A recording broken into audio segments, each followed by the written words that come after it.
Assalomu alaykum kitob qimir do'stlar. Uyg'ur TV'ning roman o'qish programmasiga xush keldinglar. Tövәнде sizlarga yozuvchi Habibullah Ablamitning Muz tutgan daryo nomli romanining 25 qismini anglitishga boshlaymiz. Ularning ta'liga yig'iyotgan qor qandoq tuyuqsiz yoqqan bo'lsa, shu tarizida shundoq tuyuqsiz to'xtagan edi. Birdanla havo suzilib, jahon timtasliq qo'ynida qolgan edi. Ularning oyoqlaridan chiqqan tovushdan boshqa bir ovoz yo'q edi. Tuyuqsiz yosh xonim o'rnida midirlamay to'xtab qoldi. Balamo darhol to'xtadi. Ular bir chet tuvanga serilib ketgan bir yerga chiqib qolgan edi. Yo'lning so'l tarafi tuvanga yantu serilib tushib ketgan bo'lib, u taraf ko'z yetkusiz hang edi. Tuvanga qaragan odamning yuragi og'atdi. Oldi tarafda egiz bir qiya tosh turardi. Üstüde g'uva bir narsa ko'zga chiliqyotdi. Ular turgan joyidan qo'zg'alib, asta-asta toshning yeniga yaqinlashdi. Qiya tosh bilan ularning orasidagi musofa qisqardi va ushbu g'uva narsaning aniqlik darajasi ko'tarilib, bir bo'rining gavdasi ko'rindi. Toshning ustida turgan bo'ri bo'lsa, go'yo yillardan buyon ularning yo'liga qarab turgandek, intayin sabrchan edi. Turishlaridan o'ziga bo'lgan ishonchi yalqib turardi. Börening yalisi soğuqda shamolda hayvatli kelpirib, hayvasiga hayva qatgan edi. Boyunlari to'mbulib, tuklari yaltiraq, gavdasi o'ng tarafga sal qiysaqliq edi. Ular bilan börening orliqi aran 10 necha qadamcha kelatdi. Ani shu 10 qadam nerda ko'rinib turgan jonliq bo'lsa, yirtqich hayvonlar toibasiga tava böre edi.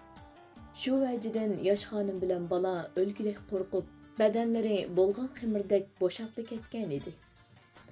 Halbuki bo'rining ko'zlarining ichida yirtqich hayvonlar xos vahshiylik emas, balki qopqonga tushib qolgan toshqonning ko'zida ifodalanadigan bir xil hasratlik alomatlari yig'ib turardi. Yosh xonim o'g'lini elib yo orqaga burilib ketishni, yo oldiga qadam bosishni bilmay, qo'rqqandan joyida qimirlamay titrashga boshlagan edi.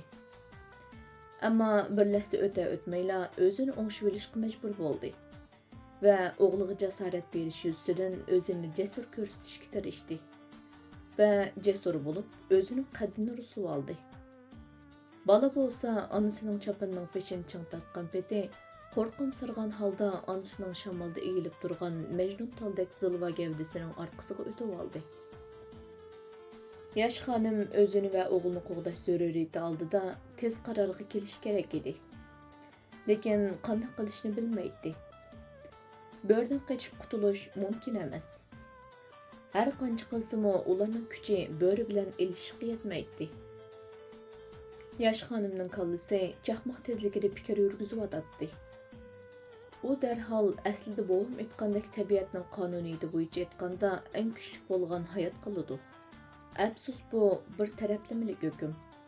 Biz atrofliq tafakkur qiladigan bo'lsak, aslida eng kuchli bo'lgan emas, balki tabiatga eng muvofiq shaklda moslashgan hayotda qoldiganligi aniq. Mana shu sababdan men bo'rining ish harakatiga moslashib, tavakkul qilish yo'lini tanlashim kerak. Bo'libmi, hozir bizning buningdan boshqa chiqish yo'limiz yo'q. Mushunday qilishga majburmiz. deganlarni ichida o'ylab, o'zining qarorining to'g'riligiga ishonishga jur'at qilgan edi. Amdi bo'ra toshning ustidan tushib, ular tarafga 5 qadam orliq qolgacha yaqinlab keldi. Yosh xonim nozik gavdasini o'g'liq qalqon qilib turdi. Bo'ra qandoqdir bir narsaning hidini purgandek, ko'mirning qarisini surtib olgandek qop-qora tumshuqini yuqur tuvan midirlatib, purishtirib qo'ydi.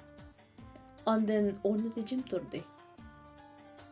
Bo'rining har bir harakatini jiddiy ko'zlayotgan yosh xonimning kulrang ko'zlari bo'rining orqa o'ng putining to'kir ekanligini payqadi.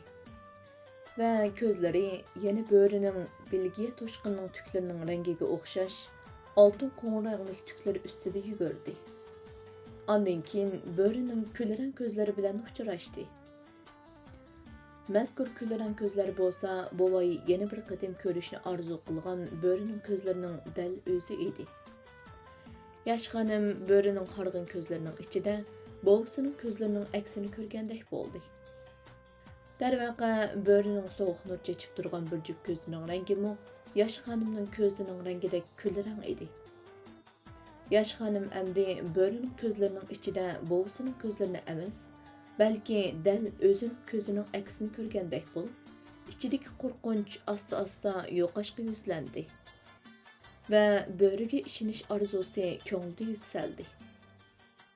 Bu chaqda onasining orqasida qo'rqimsirab turgan bola qandaqdir bir g'oyibiy kuchning ilhomi bilan onasining oldiga mardonalik qiyofat bilan o'tdi va onasini vahshiy dushmanni qo'g'dashga tayyor turgan bahodardek boturlarcha böriga tikildi va qo'lni qo'yniga silib maydasida sangilab turgan böri uchiqini tutdi.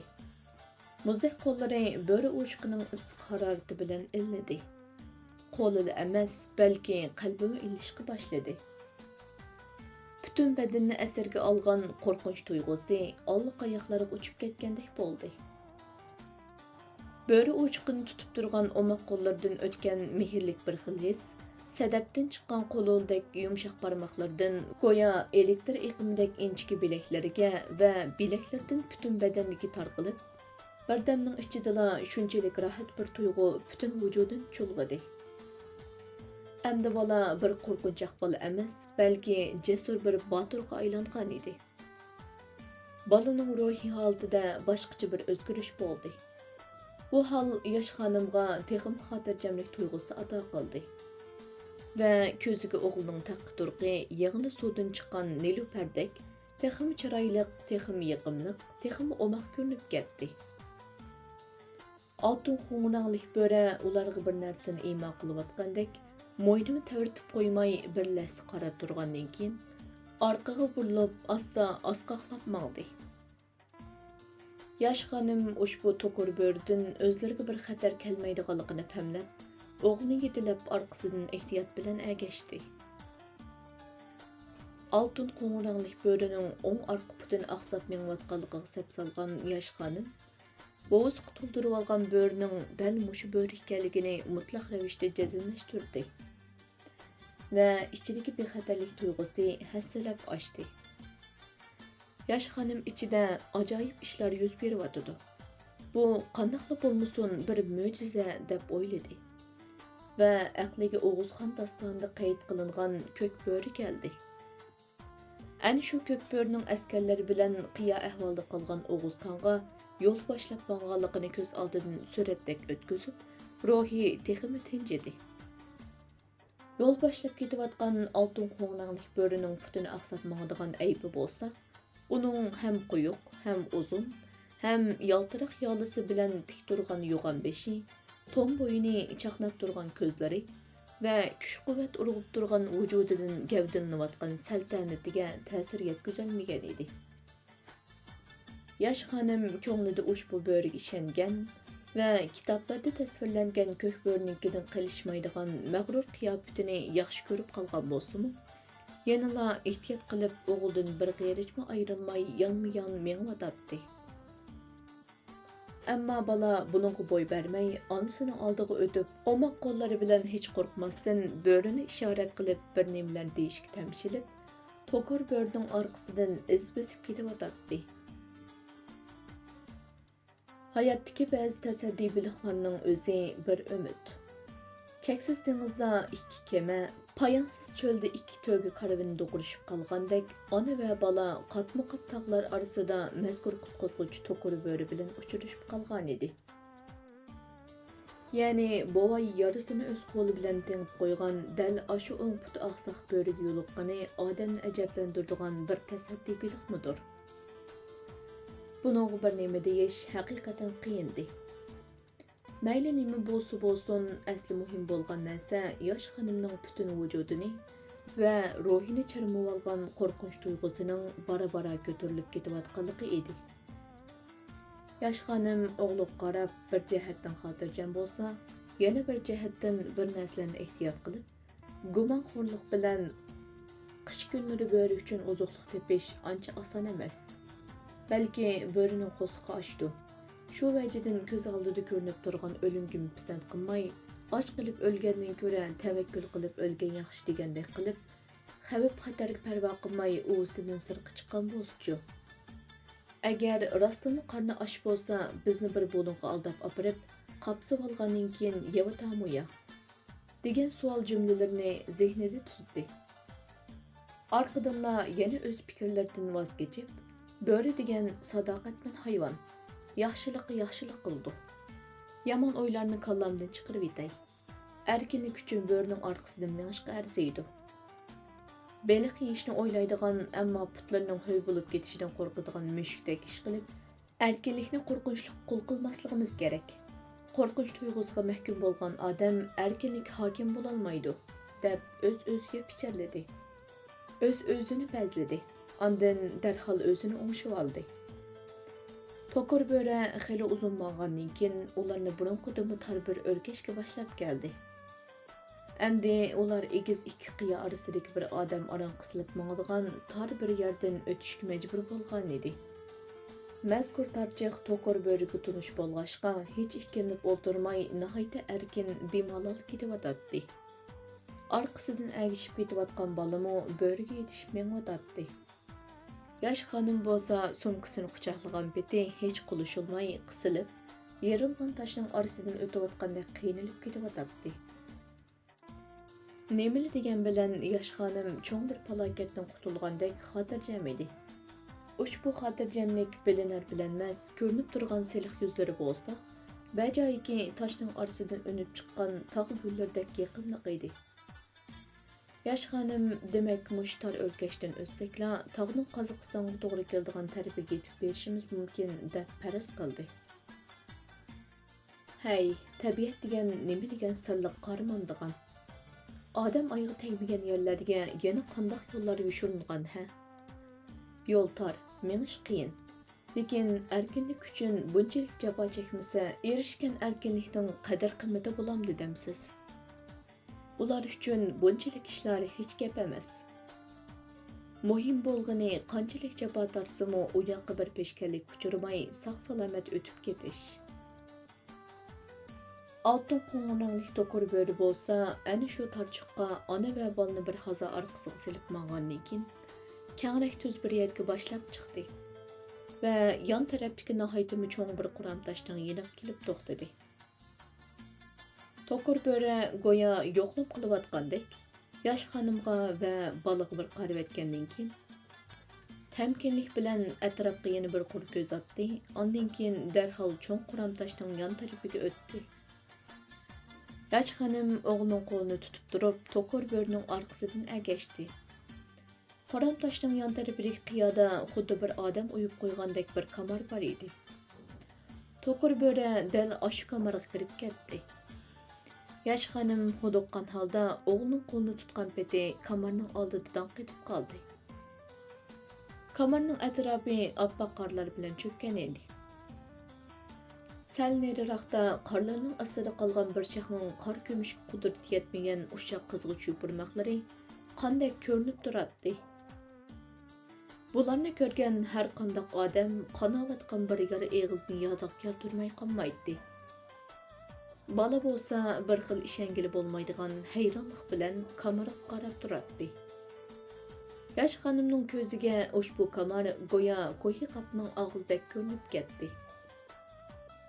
O'zlarini bo'rining kayniga kirib, qo'yi qopning qo'yniga kirib ketayotgandek tasavvur qilib, butun badanni bir xil qo'rqinch tuyg'usi chulg'ib olishga boshlagan edi.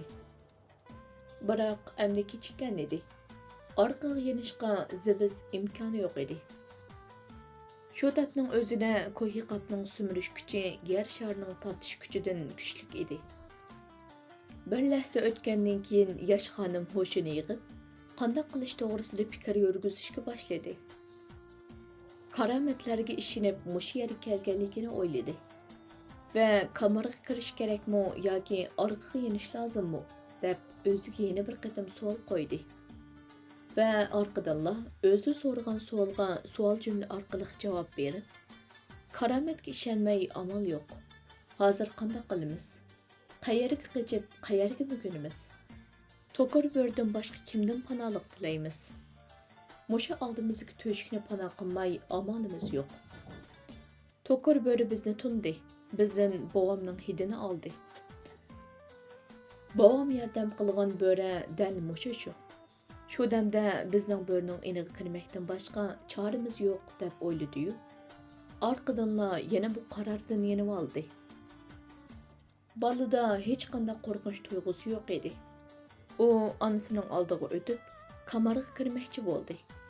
Lekin yosh xonim buniga yo'l qo'ymadi va darhol so'mkasidan piljuklarni elib yondirdi. Va kamarga tutib turib, ichiga qaradi. Biroq kamarning ichini aniq farq etolmadi. Yana shundaqdimi o'g'lini orqasiga o'tkazib turib, birpas o'ylandi. Ko'nglida o'g'lining o'z harakati orqali gavdalantirgan to'kir bo'ri kirgan kamarga kirish fikriga qo'shilish istagi paydo bo'ldi.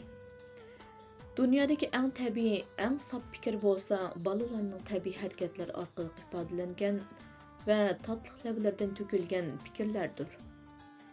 Hayot mamotliq jiddiy paytda arsonliqda qolgan yosh xonim o'g'lining fikriga qo'shilishga majbur edi.